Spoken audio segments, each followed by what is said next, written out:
Bejani dema this year one northton abatom pesia so wo framantam mo ye Samuel Okujeto Ablakwa ene wono so akasa de afa electoral commission jumedi a won mu die chechu din no kwan a wo fa so aye no Okujeto Ablakwa de bo enyo so Adom TV edeba Okujeto Ablakwa eye mrahye ewo northton abatom pesia so na wo kire mu se electoral commissioner Jean Mensa edi wonu mu animu no ade a wonu mu ye no nyade se obetimi age atumu ewo man mu woni amani boni ode hye wusu job etwetwe nkomo no ena mrahye bedwani ekire mu se Jean Mensa ebreso nko a ena limited voter registration no wo ye ewo mensini aso ya hodoa ewo man mu.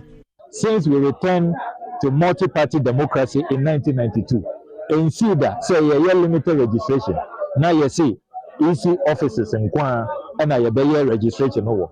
You can see that. And see during the period of Afarijan, and see during the time of Charlotte Osei, where from this decision? It's illogical, it's not commonsensical, it is not constitutional.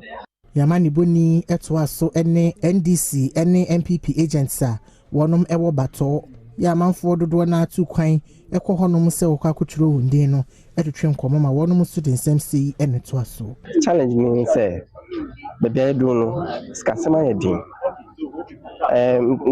ye confirm ebi wo over bank before be do ha say no be full car be say mienu ana miensa asafa we kenu before be do ha no we spend 200 cedis and 100 cedis.